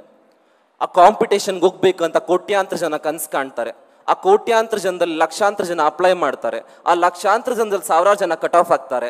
ಆ 1000 ಜನದಲ್ಲಿ 100 ಜನ ಮಾತ್ರ ಸೆಲೆಕ್ಟ್ ಆಗ್ತಾರೆ. ಆ ಸೆಲೆಕ್ಟ್ ಆಗ್ತಾರಲ್ಲಿ ನಾನು ಒಬ್ಬ ಅಂತ ಹೇಳ್ಕೊಳ್ಳಿಕ್ಕೆ ನನಗೆ ಭಾಳ ಹೆಮ್ಮೆ ಆಗುತ್ತೆ. ನನಗೆ ಏನಕ್ಕೆ ಹೆಮ್ಮೆ ಆಗುತ್ತೆ ಅಂತ ಹೇಳಿದ್ರೆ, ನಾನು ಅಬ್ರಾಡ್ಗೆ ಹೋಗ್ತೀನಿ ಅಂತಲ್ಲ, ನಾನು ವಿದೇಶ ಸುತ್ತೀನಿ ಅಂತಲ್ಲ, ನನ್ನ ದೇಶದ ಫ್ಲಾಗ್ ಹಿಡಿದು ನಾನು ರೆಪ್ರೆಸೆಂಟ್ ಮಾಡ್ತೀನಲ್ಲ ಬೇರೆ ಕಂಟ್ರಿಲಿ ಸೈನ್ಸ್ ಆ್ಯಂಡ್ ಟೆಕ್ನಾಲಜಿಲಿ ಅಂತ ನನಗೆ ಸಂತೋಷ ಆಯಿತು. ಅವತ್ತು ಇಂಡಿಯನ್ ಎಕ್ಸ್ಪ್ರೆಸ್ ನ್ಯೂಸ್ ಪೇಪರು, ನನಗೆ ಜ್ಞಾಪಕ ಇದೆ, ಇಂಡಿಯನ್ ಎಕ್ಸ್ಪ್ರೆಸ್ ನ್ಯೂಸ್ ಪೇಪರಲ್ಲಿ ನಂದೊಂದು ಆರ್ಟಿಕಲ್ ಬಂತು. A simple common village boy from Mandya got selected to all the way to go for Japan ಅಂತ. ಭಾಳ ನನಗೆ ಅದೇ ದೊಡ್ಡದು. ಒಂದು ಇಂಗ್ಲೀಷ್ ನ್ಯೂಸ್ ಪೇಪರ್ಲಿ ನಂದು ಒಂದು ಆರ್ಟಿಕಲ್ ಬಂದಿದೆಯಲ್ಲ ಅಂತ ನನಗೆ ಭಾಳ ಸಂತೋಷ ಆಯಿತು. ಸಿಕ್ತವ್ರಿಗೆಲ್ಲ ತೋರಿಸ್ದೆ, ಊರವ್ರಿಗೆ ನನಗೆ ಅದೇ ಚಿಕ್ಕದು, ನನ್ನ ಪ್ರಪಂಚನೇ ನನಗೆ ಚಿಕ್ಕದು, ನಾನು ಮಾಡುವಂಥ ಕೆಲಸನೇ ನನಗೆ ಚಿಕ್ಕದು, ಅದರಲ್ಲೇ ನನಗೆ ಭಾಳ ಸಂತೋಷ ಇದೆ. ನಿಮ್ಗೆ ಎಲ್ಲಿ ನೀವು ಮಾಡುವಂಥ ಕೆಲಸದಲ್ಲಿ ನಿಮಗೆ ಆತ್ಮ ತೃಪ್ತಿ ಸಿಗಲ್ವೋ ಅಲ್ಲಿ ತನಕ you not able to do anything ಅಂತ ಹೇಳಲಿಕ್ಕೆ ಇಷ್ಟಪಡ್ತಾನೆ. ಆಗ ಆರ್ಟಿಕಲ್ ಬಂದಾಗ ಎಷ್ಟೋ ಜನಕ್ಕೆ ತೋರಿಸ್ದೆ, ಇಷ್ಟೇನಾ, ಅಯ್ಯೋ ಯಾರು ಬೇಕಾದರೂ ಮಾಡ್ತಾರೆ ಬಿಡಪ್ಪ ಇದನ್ನ, ಹೌದಾ, ಅಯ್ಯೋ ಅಲ್ಲಿ ಓದ್, ನೀನು ಪಾರ್ಟಿಸಿಪೇಟ್ ಮಾಡಿದ್ಮೇಲೆ ನೋಡ್ಕೊಳ್ಳೋಣ, ಗೆದ್ದ ಮೇಲೆ ನೋಡ್ಕೊಳ್ಳೋಣ, ನಿನ್ಗೆ ಒಳ್ಳೆ ಪ್ಲೇಸ್ ಬಂದಾಗ ನೋಡ್ಕೊಳ್ಳೋಣ ಅಂತ ಹೇಳಿದ್ರು. ನಾನೆಲ್ಲ ಕಡೆ ಹೇಳ್ತೇನೆ, ಜೀವನದಲ್ಲಿ 2 ಥರ ಜನ ಇರ್ತಾರೆ. ಎಷ್ಟು ಥರ ಜನ ಇರ್ತಾರೆ? ಆ 2 ಥರ ಜನ ಏನು ಮಾಡ್ತಾರೆ ಗೊತ್ತಾ? ಒಬ್ರು ಜೀವನ ಪೂರ್ತಿ ಬೇರೆಯವ್ರ ಬಗ್ಗೆ ಮಾತಾಡ್ಕೊಂಡೇ ಸಾಯ್ತಾರೆ, ಇನ್ನೊಬ್ರು ಜೀವನ ಪೂರ್ತಿ ಅಚೀವ್ಮೆಂಟ್ ಮಾಡ್ಕೊಂಡೇ ಸಾಯ್ತಾರೆ. ನೀವು ಜೀವನ ಪೂರ್ತಿ ಬೇರೆಯವ್ರ ಬಗ್ಗೆ ಮಾತಾಡ್ಕೊಂಡೇ ಸಾಯ್ಬೇಕಾ ಅಥವಾ ಜೀವನ ಪೂರ್ತಿ ಅಚೀವ್ ಮಾಡ್ಕೊಂಡೇ ಸಾಯ್ಬೇಕಾ ಅಂತ ತೀರ್ಮಾನ ಮಾಡಿ. ಇಷ್ಟೆಲ್ಲ ಮಾಡ್ಕೊಂಡು ಹೋಗ್ಬೇಕಾದ್ರೆ ನಾನು ಜಪಾನ್ಗೆ ಹೋಗ್ಲಿಕ್ಕೆ ನನಗೆಲ್ಲ ರೆಡಿ ಆಗಿ ಮಾಡ್ಕೋಬೇಕಾಯ್ತು. 2 ಗೌರ್ನಮೆಂಟ್ಗೆ ಲೆಟರ್ ಬರೆದೆ, ನನ್ನ ಕಂಟ್ರಿನ I want to represent my country, I need a flight charges, otherwise everything going to ಎಲ್ಲ ಅವ್ರು ಕೊಡ್ತಾರೆ ಅಂತ. ಒಂದು ರಿಪ್ಲೈ ಇಲ್ಲ. 2 ಲೆಟ್ರ್ ಬರೆದೆ, 3 ಲೆಟ್ರ್ ಬರೆದೆ, 4 ಲೆಟ್ರ್ ಬರೆದೆ, ಲೆಟ್ರ್ ಮೇಲೆ ಲೆಟ್ರ್ ಬರೆದೆ, ಒಂದು ರಿಪ್ಲೈ ಇಲ್ಲ. ಅಟ್ಲೀಸ್ಟ್ ಕೊಡಲ್ಲ ಅಂತ ಒಂದು ರಿಪ್ಲೈ ಮಾಡಬೇಕು, ನಿನ್ಗೆ ಅರ್ಹತೆ ಇಲ್ಲ ಅಂತ ಒಂದು ರಿಪ್ಲೈ ಮಾಡಬೇಕು, ಮತ್ತೊಂದಾದ್ರೂ ಮಾಡಬೇಕು, ಏನೂ ಇಲ್ಲ. ಇಷ್ಟೆಲ್ಲ ಆಗೋಷ್ಟರಲ್ಲಿ ನನಗೆ ಏನು ಸಿಟ್ಟು ಬಂದಿದ್ದು ಅಂದರೆ, ನಮ್ಮ ದೇಶದ ಕ್ರಿಕೆಟರ್ಸ್ಗೆ 7 ಸ್ಟಾರ್ ಹೋಟ್ಲು ಬುಕ್ ಮಾಡ್ತಾರೆ, ಫಸ್ಟ್ ಕ್ಲಾಸ್ ಟಿಕೆಟ್ ಹಾಕಿ ಕಳಿಸ್ತಾರೆ. ಸೈನ್ಸ್ ಆ್ಯಂಡ್ ಟೆಕ್ನಾಲಜಿಲಿ ನಾನು ನನ್ನ ಕಂಟ್ರಿ ರೆಪ್ರೆಸೆಂಟ್ ಮಾಡಬೇಕಂದ್ರೆ 60,000 ನನಗೆ ಸಿಗ್ತಾ ಇಲ್ವಲ್ಲ ಅಂತ ನನಗೆ ಬೇಜಾರಾಯ್ತು. ಅವತ್ತು 60,000 ಸಿಗ್ತಾ ಇಲ್ವಲ್ಲ ಅಂತ. ಇವತ್ತು ಟೆಸ್ಲಾ, ಅಮೆರಿಕನ್ ಟೆಸ್ಲಾ ಗೊತ್ತಾ, ಎಲಾನ್ ಮಸ್ಕ್ ಕಂಪ್ನಿ, ಗೊತ್ತಾ ನಿಮಗೆ? 42 ಲಕ್ಷ ಸಂಬಳ ಕೊಡ್ತೀವಿ ಅಂತ ಹೇಳಿದ್ದಾರೆ. 42 ಲಕ್ಷ. ದಟ್ ಮೀನ್ಸ್ ಅವತ್ತು ನನಗೆ 60,000 ಕೊಡೋರು ಯಾರೂ ಇರಲಿಲ್ಲ. ನನಗೆ ಅವತ್ತು 60,000 ಕೊಡೋರು ಯಾರೂ ಇರಲಿಲ್ಲ. ಅಷ್ಟೆಲ್ಲ ಮಾಡ್ಕೊಂಡು ಹೋಗ್ಬೇಕಾದ್ರೆ ಎಲ್ಲ ಮುಗಿಸ್ಕೊಂಡು ಬರ್ತಾ ಇದೆ ಫೈನಲ್ ರೌಂಡ್ಗೆ, ಎಲ್ಲ ಸೆಲೆಕ್ಟ್ ಆಗಬೇಕು ಮಾಡಬೇಕಂತ. ಅವ್ರು ದುಡ್ಡು ಕೊಡಲಿಲ್ಲ. ಆಗ ನಮ್ಮ ಇನ್ಸ್ಟಿಟ್ಯೂಷನ್ ಅವರು ನಂಗೆ ದುಡ್ಡು ಕೊಟ್ಟರು, JSS ಇನ್ಸ್ಟಿಟ್ಯೂಷನ್ ಅವರು. ನೀವು ಈ ಕಾಲೇಜಲ್ಲಿ ಯಾರಾದರೂ ಸೆಲೆಕ್ಟ್ ಆದರೆ ಅದೇ ಕೆಲಸ ಇವ್ರು ಮಾಡ್ತಾರೆ ಅಂತ ಹೇಳಲಿಕ್ಕೆ ಇಷ್ಟಪಡ್ತೇನೆ ಈ ಸಂದರ್ಭದಲ್ಲಿ. ಅಷ್ಟೆಲ್ಲ ಆದಮೇಲೆ ನಮ್ಮ ಇನ್ಸ್ಟಿಟ್ಯೂಷನ್ ದುಡ್ಡು ಕೊಟ್ಟ ಮೇಲೆ ನನಗೆ ಪ್ರಾಜೆಕ್ಟ್ ಮಾಡೋಕ್ಕೆ ದುಡ್ಡು ಬೇಕಾಗಿತ್ತು. ನಮ್ಮ ಲೆಕ್ಚರ್ಸಿಂದ ದುಡ್ಡು ತೊಗೊಂಡೆ. ನನ್ನ 2 SLC ಮತ್ತು PU ಮಾರ್ಕ್ಸ್ ಕಾರ್ಡ್ನ ಪ್ಲೆಡ್ಜ್ ಮಾಡಿ ನಾನು ದುಡ್ಡು ತಂದೆ. ಎಲ್ಲೆಲ್ಲ ಆಗುತ್ತೆ, ಏನೇನಾಗುತ್ತೆ ಎಲ್ಲ ಕಡೆ ಸಾಲ ಮಾಡಿದೆ, ಎಲ್ಲ ದುಡ್ಡು ತಂದು ಪ್ರಾಜೆಕ್ಟ್ಗೆ ಆಗ್ತಾ ಇದ್ದೆ. ನಾನು ಮಾಡಿದ ಮೇನ್ ಕೆಲಸ ಅಂದರೆ ಈ ವೇಸ್ಟಿಂದ ನನ್ನ ಪ್ರಾಜೆಕ್ಟು ಹಣ ಉಳಿಸ್ದೆ. ಈ ವೇಸ್ಟ್ ಬರುತ್ತೆ ಗೊತ್ತಾ, ಆ ಈ ವೇಸ್ಟ್ಗೆ ಖರ್ಚಾಗುವಂಥ ಹಣನ ನನ್ನ ಪ್ರಾಜೆಕ್ಟ್ಗೆ ತಂದು ಇನ್ವೆಸ್ಟ್ ಮಾಡಿ ಅವತ್ತು ನನ್ನ ಪ್ರಾಜೆಕ್ಟ್ಗೆ ಹೆಚ್ಚು ಹಣ ಖರ್ಚಾಗೋದನ್ನ ಕೆಳಗೆ ತಂದೆ. ನಾನು ತಂದ ಮೇಲೆ ಫೈನಲಿ ಪ್ರಾಜೆಕ್ಟ್ ಮುಗಿತಾ ಬರ್ತಾ ಇತ್ತು. ಜಪಾನ್ಗೆ ಹೋಗ್ಲಿಕ್ಕೆ ನನ್ನ ಪ್ರಾಜೆಕ್ಟ್ ವೆಯ್ಟು ದೊಡ್ಡ ಮಾನಿಟ್ರ್, ಲ್ಯಾಪ್ಟಾಪ್ ತೊಗೊಂಡೋಗ್ಬೇಕು. ನಾನು ಮಾನಿಟ್ರ್ ತೊಗೊಂಡೋಗಿದ್ದು, ದೊಡ್ಡ ಮಾನಿಟ್ರು, ಸೆಕೆಂಡ್ ಹ್ಯಾಂಡ್ ಮಾನಿಟ್ರು, 3-4 ಸ್ಕ್ರೀನ್ಗಳು. ಯಾಕೆಂದರೆ ನನಗೆ ಯಾವುದೂ ಅವಕಾಶ ಇಲ್ಲ, ನನ್ನ ಹತ್ರ ಲ್ಯಾಪ್ಟಾಪ್ ಅನ್ನೋದೇ ಇರಲಿಲ್ಲ. ಪ್ರೈಸಾಗಿ ಬಂದಿದ್ದನ್ನು ನಾನು ಮಾರಿಬಿಟ್ಟಿದ್ದೆ ಪ್ರಾಜೆಕ್ಟ್ ಮಾಡಲಿಕ್ಕೆ. ಎಲ್ಲ ರೆಡಿ ಮಾಡಿದಾಗ ನಂದು ಟೋಟಲ್ ವೆಯ್ಟ್ ಬಂದುಬಿಟ್ಟು 360 kg ತೂಗ್ತಾ ಇತ್ತು ಪ್ರಾಜೆಕ್ಟ್ ವೆಯ್ಟು. ನಾನು ಒಬ್ಬನೇ ತೊಗೊಂಡೋಗ್ಬೇಕು, ಯಾರೂ ಇರಲಿಲ್ಲ. ಆಗ 1 kg ಇಷ್ಟು ಅಂತ ಪೇ ಮಾಡಬೇಕು ಅಂತ ಹೇಳಿದ್ರು ನನಗೆ, ಯಾರೋ ಫ್ಲೈಟಲ್ಲಿ ಹೋಗಿ ಬಂದವರು. ಆಗ ನನ್ನ ಹತ್ರ ದುಡ್ಡಿಲ್ಲ, ಎಲ್ಲಿಂದ ದುಡ್ಡು ತರಲಿ? ನನಗೆ ಹೆಮ್ಮೆಯಿಂದ ಹೇಳ್ಕೊಳ್ತಾನೆ ನನಗೆ ಇವತ್ತಿಗೂ ನನ್ನ ಕಷ್ಟಗಳನ್ನ ಹೇಳ್ಕೊಳ್ಳಿಕ್ಕೆ ನನಗೆ ನಾಚಿಕೆ ಇಲ್ಲ. ನಮ್ಮ ತಾಯಿನ ಯಾಕೆ ನಾನು ಅಷ್ಟು ಜ್ಞಾಪಿಸ್ಕೋತೀನಿ ಅಂದರೆ, ಆ ಟೈಮಲ್ಲಿ ನಮ್ಮ ತಾಯಿ ಅವರ ಮಾಂಗಲ್ಯ ಬಿಚ್ಕೊಟ್ರು ನನಗೆ. ಯಾರೂ ದುಡ್ಡು ಕೊಡಲಿಲ್ಲ ಆ ಟೈಮಲ್ಲಿ. ಆ ಮಾಂಗಲ್ಯ ತಂದು ನಾನು ಅಡ ಇಟ್ಟು, ಆ ಅಡ ಇಟ್ಟಾಗ ತೊಗೊಂಡು ಹೋದಾಗ ಆ ಚಿಂದಂಗಡಿಯವರು ನನ್ನ ಕಳ್ಳ ಅಂದರು. ಏನು ಅನ್ನಲಿಲ್ಲ, ಕಳ್ಳ ಅಂದರು. ನಮ್ಮ ತಾಯಿನ ಕರ್ಕೊಂಡೋಗಿ ಆ ಚಿಂದಂಗಡಿಲಿ ಕೂರಿಸಿ, ಇಲ್ಲ ಅದು ನನ್ನ ಮಾಂಗಲ್ಯ ಅಂತ ಹೇಳಿ ಆ ಹಣ ಇಸ್ಕೊಂಡು ನಾನು ಬಂದೆ. ನಾನು ಅವತ್ತೋಗಿ ಹಣ ಇಸ್ಕೊಂಡು ಬಂದೆ. ಇಷ್ಟೆಲ್ಲ ಆದಮೇಲೆ 1000 ಜನ 1000 ಮಾತಾಡಿದ್ರು.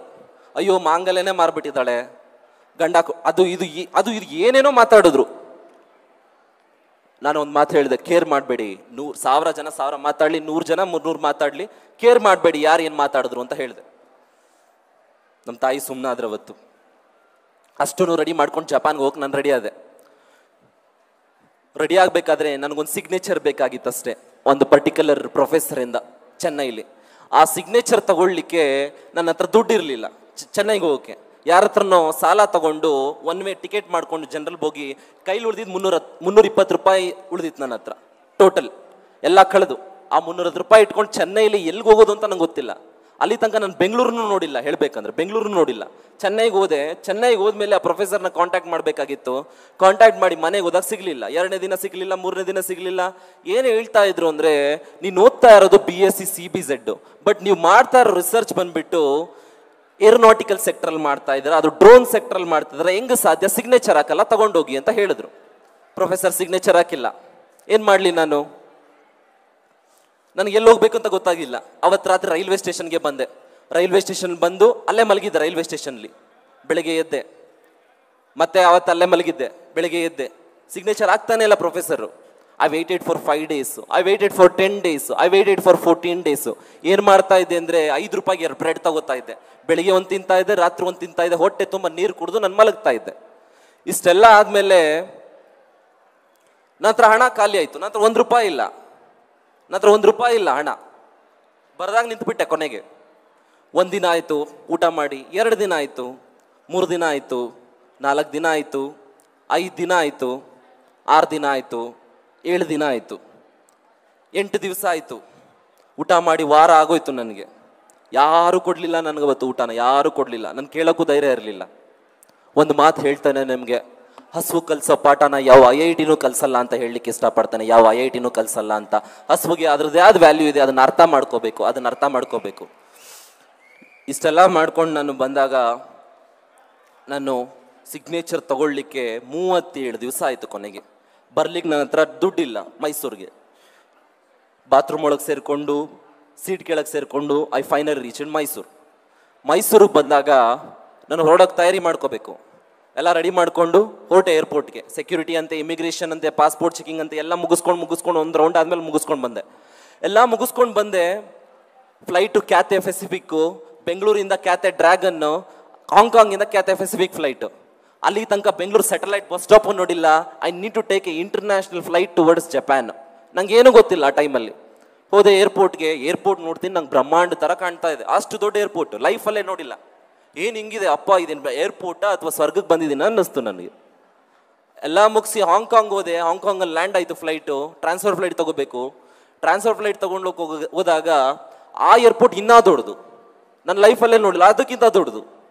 ಅಷ್ಟನ್ನು ಮುಗಿಸಿ ನಾನು ಟೋಕಿಯೋದಲ್ಲಿ ಲ್ಯಾಂಡ್ ಆದಾಗ ನಂಗೆ ಗೊತ್ತಾಯಿತು, ಆ 360 kg ನಾನು ಒಬ್ಬನೇ ಎತ್ಕೊಂಡು ಹೋಗಬೇಕು ಎಕ್ಸಿಬಿಷನ್ ಸೆಂಟರ್ಗೆ. I need to cross 11 to 12 railway stations ಅಂತ ಗೊತ್ತಾಯಿತು. ಊಟ ಮಾಡಿ ನನ್ನ ಹತ್ರ ಬಟ್ಟೆ ತೊಗೊಂಡೋದ್ರೆ ಬಟ್ಟೆಗೆ ತೂಕ ಆಗುತ್ತೆ ಅಂದ್ಬಿಟ್ಟು ಒಳಗಡೆ ಒಂದು ಜೊತೆ ಬಟ್ಟೆ ಹಾಕೊಂಡಿದ್ದೆ, ಮೇಲ್ಗಡೆ ಒಂದು ಜೊತೆ ಬಟ್ಟೆ ಹಾಕೊಂಡಿದ್ದೆ. ಅಷ್ಟನ್ನು ತೊಗೊಂಡೋಗಿ ಫೈನಲ್ ಆಗಿ ನಾನು ಬರ್ತಾ ಇದ್ದೆ.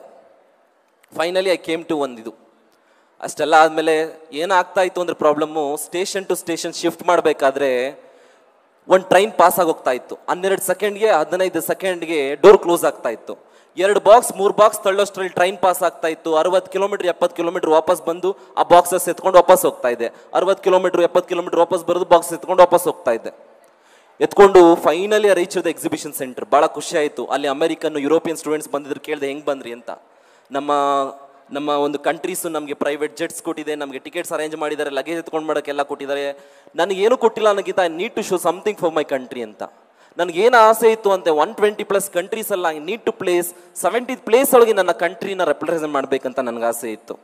ಎಲ್ಲ ರೌಂಡ್ಸು ಮುಗೀತು, ಮಾಡ್ಕೊಂಡು ಬಂದರು.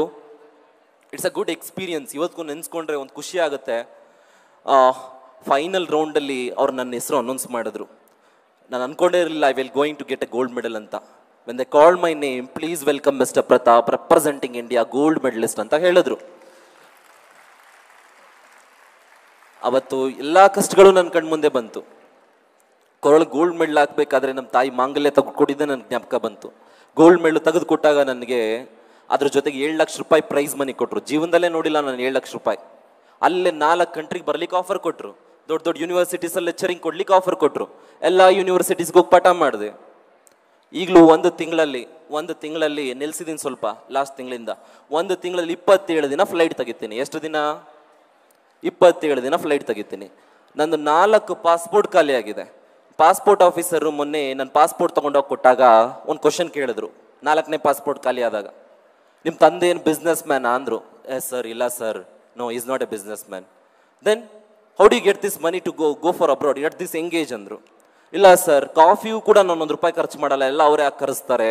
ಐ ಓನ್ಲಿ ನಿಮಗೆ ಟ್ಯಾಲೆಂಟ್ ಇದ್ದರೆ, ನೀವು ಪರಿಶ್ರಮ ಹಾಕಿದ್ರೆ ಯಾರು ಎಲ್ಲಿ ಬೇಕಾದರೂ ಸಕ್ಸಸ್ಫುಲ್ ಆಗ್ಬೋದು ಅಂತ ಹೇಳಿದೆ. ಯಾರು ಎಲ್ಲಿ ಬೇಕಾದರೂ ಸಕ್ಸಸ್ಫುಲ್ ಆಗ್ಬೋದು. ನಿಮ್ಮ ತಂದೆ ಆಟೋ ಡ್ರೈವರ, ಕ್ಲೀನರ, ಮಗದೊಂದ ಏನು ಮ್ಯಾಟ್ರ್ ಆಗಲ್ಲ ಜೀವನದಲ್ಲಿ. ನೀವೇನು ಶ್ರಮ ಆಗ್ತೀರಾ ಅದು ನಿಮಗೆ ಪ್ರತಿಫಲ ಕೊಡುತ್ತೆ ಅಂತ ಹೇಳಲಿಕ್ಕೆ ಇಷ್ಟಪಡ್ತೀನಿ. What you do that matters a lot ಅಂತ ಹೇಳಲಿಕ್ಕೆ ಇಷ್ಟಪಡ್ತೇನೆ. ಈಗಲೂ ನಾನು ಬೇರೆ ಕಂಟ್ರಿಗೆ ಟ್ರಾವೆಲ್ ಮಾಡಿ ಬರಬೇಕಾದ್ರೆ ಅಲ್ಲಿ ಫ್ರಾನ್ಸ್ ಅವ್ರು ನನಗೆ ಹೇಳ್ತಾ ಇದ್ದಾರೆ, ಪೌರತ್ವ ಕೊಟ್ಬಿಡ್ತೀವಿ ಇದು ಬಿಡಿ ಅಂತ. ಏನು ಸಿಟಿಸನ್ಶಿಪ್ ಅಳ್ತಾರೆ. ಎಂಬಾಸಿಗೆ ಹೋಗ್ಬಿಟ್ಟು ಅಮೆರಿಕನ್ ಸಿಟಿಸನ್ಶಿಪ್ ಸಿಕ್ಕಿಲ್ಲ ಅಂದ್ರೆ ಎಷ್ಟೋ ಜನ ಅಯ್ಯೋ ಅಮೆರಿಕಾದಿಂದ ನಾನು ವಾಪಸ್ ಕಳಿಸ್ತಾ ಇದ್ದಾರೆ ಅಂತ, ಇಲ್ಲ ನನಗೆ ಬರಕ್ಕೆ ಇಷ್ಟ ಇಲ್ಲ ಅಂದ್ರೆ ಅವ್ರು ಪರ್ವತ ಕೊಡ್ತೀವಿ ಅಂತ ನಿಂತಿದ್ದಾರೆ. ಲೆಕ್ಕ ಹಾಕೊಳ್ಳಿ ಎಲ್ಲಿಗೆ ಬಂದಿದ್ದೀವಿ ಅಂತ.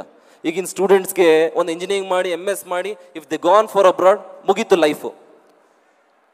ಎಷ್ಟು ಸಂಬಳ ತಗೋತೀರಾ ಹಬ್ಬ ಅಂದ್ರೆ 60,000, ಅಬ್ರಾಡ್ಗೆ ಹೋದ್ರೆ 4 ಲಕ್ಷ 8 ಲಕ್ಷ, ಏನೋ ಓದೋದು 8 ಲಕ್ಷ 10 ಲಕ್ಷ ಸಂಬಳ ತಗೊಳ್ಳೋದು, ಇಬ್ರು ಮಕ್ಳು ಮಾಡ್ಕೊಳ್ಳೋದು, ಒಂದು ಮದುವೆ ಆಗೋದು, ಆ ಮಕ್ಳನ್ನ ಬೆಳೆಸೋದು, ಆ ಮಕ್ಳನ್ನ ಬೆಳೆಸಾದ್ಮೇಲೆ ಮೊಮ್ಮಕ್ಳನ್ನ ಅವ್ರ ಮದುವೆ ಮಾಡೋದು, ಅವ್ರ ಮದುವೆ ಆದ್ಮೇಲೆ ಮೊಮ್ಮಕ್ಳನ್ನ ನೋಡ್ಕೊಳ್ಳೋದು, ಅಷ್ಟೇ ಜೀವನ, ಅಷ್ಟೇ ಜೀವನ. ಅದೇ ಟ್ರ್ಯಾಪಲ್ಲಿ ಇದೀವೆಲ್ಲ. ಸರ್ಕಲ್ ಸುತ್ತಾ ಇದೆ ಹಂಗೆ, ಅಲ್ಲ ಎಲ್ರದ್ದು ಸರ್ಕಲ್ ಹಂಗೆ ಸುತ್ತಾ ಇದೆ. ಅದು ಬಿಟ್ಟು ಹೊರಗಡೆ ಏನಾದ್ರು ಮಾಡ್ತಾ ಇದೀವ ಜೀವನದಲ್ಲಿ? ಏನಾದ್ರೂ ಎಕ್ಸ್ಟ್ರಾ ಏನಾದ್ರು ಮಾಡ್ತಾ ಇದೀವ? ಏನಾದ್ರೂ ಬೇರೆಯವ್ರು ಮಾಡದಿರುವಂತ ಕೆಲಸ ಏನಾದ್ರು ಮಾಡ್ತಾ ಇದೀವ? Same thing. ಅವ್ರೇನ್ ಮಾಡಿದ್ರು ನೀವು ಅದೇ ಮಾಡಿ, ನೀವೇನ್ ಮಾಡಿದ್ರು ಅವರು ಅದೇ ಮಾಡಿ. ಯಾಕೆ ಡಾಕ್ಟರ್ಸ್ ಇಂಜಿನಿಯರ್ಸ್ಗೆ ಅಷ್ಟು ರೆಕಾಗ್ನಿಷನ್ ಸಿಗಲ್ಲ ಅಂದ್ರೆ ತುಂಬಾ ಕಷ್ಟ ಬೀಳಬೇಕು. I want to remember Manjunath ಅವ್ರನ್ನ ಮತ್ತೆ ನಮ್ಮ ದೇವಿ ಶೆಟ್ಟಿ ಅವ್ರನ್ನ ನೆನೆಸ್ಕೊಳ್ಳಿಕ್ಕೆ ಇಷ್ಟಪಡ್ತೇನೆ. ತುಂಬಾ ಶ್ರಮ ಪಟ್ಟ ಮೇಲೆ ಅವ್ರಿಗೆ ಹೆಸರು ಬಂತು, ತುಂಬಾ ಶ್ರಮ ಪಟ್ಟ ಮೇಲೆ.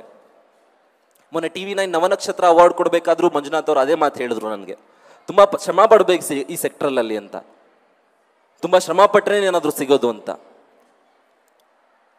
ವರ್ಡ್ ಬ್ಯಾಲೆನ್ಸ್ ಆಗಬೇಕು. ಏನಾಗಬೇಕು? ಬ್ಯಾಲೆನ್ಸ್ ಆಗಬೇಕು. ವರ್ಡ್ಗೆ ಡಾಕ್ಟರ್ಸ್ ಬೇಕು, ಇಂಜಿನಿಯರ್ಸ್ ಬೇಕು, ಸೈಂಟಿಸ್ಟ್ ಬೇಕು, ಮ್ಯೂಸಿಷಿಯನ್ಸ್ ಬೇಕು, ಆಕ್ಟರ್ಸ್ ಬೇಕು, ಪೊಲಿಟಿಷಿಯನ್ಸ್ ಬೇಕು. ಎಲ್ಲ ಸೇಮ್ ಪ್ರಮಾಣದಲ್ಲಿ ಇದ್ರೆ ಮಾತ್ರ ವರ್ಡ್ ಬ್ಯಾಲೆನ್ಸ್ ಆಗುತ್ತೆ.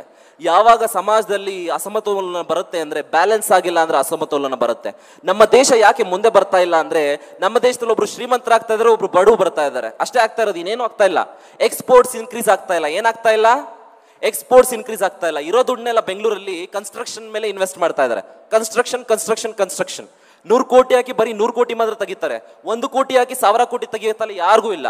ಅಮೆರಿಕಾದಲ್ಲಿ they invested in startups, youngsters ಮೇಲೆ ಇನ್ವೆಸ್ಟ್ ಮಾಡಿದ್ರು. ಫ್ರಾನ್ಸ್ ಅಲ್ಲಿ ಯಂಗ್ಸ್ಟರ್ಸ್ ಮೇಲೆ ಇನ್ವೆಸ್ಟ್ ಮಾಡಿದ್ರು. UK ದಲ್ಲಿ ಯಂಗ್ಸ್ಟರ್ಸ್ ಮೇಲೆ ಇನ್ವೆಸ್ಟ್ ಮಾಡಿದ್ರು. ಆ ಇನ್ವೆಸ್ಟ್ ಮಾಡಿದಕ್ಕೇನೆ today those countries are earning a lot. France ಅಲ್ಲಿ ಏರ್ಬಸ್ ಅಂತ ಒಂದು ಕಂಪನಿ ಬರೀ 140,000 ಜನ ಎಂಪ್ಲಾಯೀಸ್ ಇದ್ದಾರೆ. ಆ 140,000 ಜನ ಎಂಪ್ಲಾಯೀಸ್ ಇರೋರು ಆ ದೇಶಕ್ಕೆ 46% ಟ್ಯಾಕ್ಸ್ ಕಟ್ಟುತ್ತೆ ಒಂದೇ ಒಂದು ಕಂಪನಿ. ನಮ್ಮ ದೇಶದಲ್ಲಿ 72 ಕೋಟಿ ರೈತರಿದೀವಿ, 15% ಟ್ಯಾಕ್ಸ್ ಕಟ್ತಾ ಇಲ್ಲ. ನಾವು 15% ಟ್ಯಾಕ್ಸ್ ಕಟ್ತಾ ಇಲ್ಲ. ನಮ್ಮ ದೇಶದ ರೈತರಿಗೆ ಅವರು ನಮಗೆ ಸಬ್ಸಿಡಿ ಕೊಡಬೇಕಾಗಿಲ್ಲ, ಸಾಲ ಮನ್ನಾ ಮಾಡಬೇಕಾಗಿಲ್ಲ, ಮತ್ತೊಂದು ಮಾಡಬೇಕಾಗಿಲ್ಲ, ಏನೂ ಮಾಡೋದು ಬೇಡ. ಏನಾದ್ರೂ ತನ್ನ ಮಗನಿಗೆ ಒಂದು ಯಾವ್ದಾರ ದಾಖಲಾತಿ ಪ್ರಮಾಣ ಬೇಕು ಅಂತ ಹೋದಾಗ ಆ ಅಧಿಕಾರಿ ಚೇರ್ ಹಾಕಿ ಕೂರಿಸಿ ಮರ್ಯಾದೆ ಕೊಟ್ಬಿಟ್ರೆ ಸಾಕು ಅಂತ ಹೇಳಲಿಕ್ಕೆ ಇಷ್ಟಪಡ್ತೀನಿ. ನಮ್ಮ ದೇಶದ ರೈತರಿಗೆ they need respect more than anything. ನಮ್ಮ ತಂದೆನೂ ಕೂಡ ರೈತರಾಗಿರೋದ್ರಿಂದ ಹೇಳ್ತಾ ಇದ್ದಾನೆ. Our country depends on farmers ಅಂತ ಹೇಳ್ತಾನೆ. ಸಣ್ಣ ಕಥೆಯೊಂದಿಗೆ ನನ್ನ ಮಾತನ್ನ ಮುಗಿಸ್ತೇನೆ. ಒಬ್ಬ ತುಂಬಾ ಚೆನ್ನಾಗಿ ಮೃದಂಗ ನುಡಿಸೋನು ಒಂದು ಮರದ ಕೆಳಗೆ ಕೂತು ಮೃದಂಗ ನುಡಿಸ್ತಾ ಇದ್ದಂತೆ. ಎಷ್ಟು ಚೆನ್ನಾಗಿ ಮೃದಂಗನ ರೆಂಡಿಷನ್ ಮಾಡ್ತಾ ಇದ್ನಂತೆ ಅಂದ್ರೆ, ಹತ್ರದಲ್ಲೇ ಕುರಿಮರಿಗಳ ಗುಂಪು ಮೇಯ್ತಾ ಇತ್ತಂತೆ. ಆ ಕುರಿಮರಿಗಳ ಗುಂಪಲ್ಲಿ ಒಂದು ಕುರಿಮರಿ ಮಾತ್ರ ಬಂದು ಮೃದಂಗ ನುಡಿಸೋನ ಹತ್ರ ಬಂದು ನಿಂತು ಕೇಳ್ತಾ ಇತ್ತಂತೆ, ತಲೆ ದೂಗ್ತಾ ಇತ್ತಂತೆ. ಅವನಿಗೆ ಗರ್ವ ಕೇಳಿದ್ನಂತೆ, ಕುರಿಮರಿ ನೀನೇಕೆ ಇಲ್ಲಿ ಬಂದು ನಿಂತಿರುವೆ, ನನ್ನ ಮೃದಂಗವನ್ನು ನುಡಿಸೋದನ್ನ ಕೇಳಿ ಅಂತ. ಕುರಿಮರಿ ಹೇಳ್ತಂತೆ, ಏನೂ ಮಾತಾಡಿ ತಲೆ ದೂಗ್ತಾನೆ ಇತ್ತಂತೆ, ನುಡಿಸ್ತಾನೆ ಇದ್ನಂತೆ. ನುಡಿಸೋದನ್ನ ನಿಲ್ಸಿ ಕೇಳಿದಂತೆ, ದೊಡ್ಡ ದೊಡ್ಡ ಕುರಿಗಳೆಲ್ಲೇ ಮೇಯ್ತಾ ಇದೆ, ಅದ್ರ ಮರಿಗಳೆಲ್ಲ ಅಲ್ಲೇ ಮೇಯ್ತಾ ಇದೆ, ನೀನೊಂದು ಕುರಿಮರಿ ಮಾತ್ರ ಯಾಕೆ ಬಂದು ನಿಂತಿರುವೆ ಅಂತ.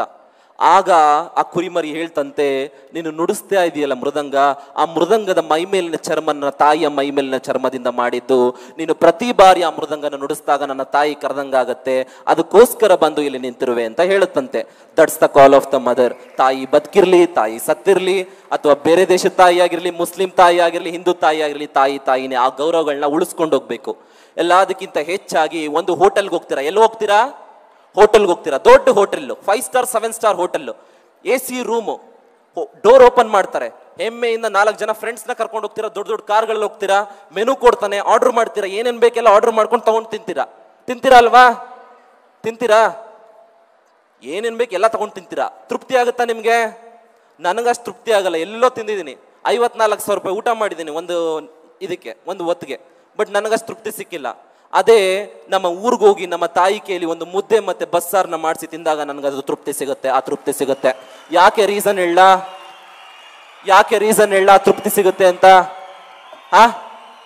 ಯಾಕೆ ಅಂದ್ರೆ ಹೋಟೆಲ್ ಓನರ್ ಕಣ್ಣು ನಿಮ್ಮ ಪರ್ಸ್ ಮೇಲಿರುತ್ತೆ, ನಿಮ್ಮ ತಾಯಿ ಕಣ್ಣು ನಿಮ್ಮ ಹೊಟ್ಟೆ ಮೇಲಿರುತ್ತೆ, ಅದಕ್ಕೋಸ್ಕರ ಆ ತೃಪ್ತಿ ಸಿಗುತ್ತೆ ಅಂತ ಹೇಳ್ತಾನೆ.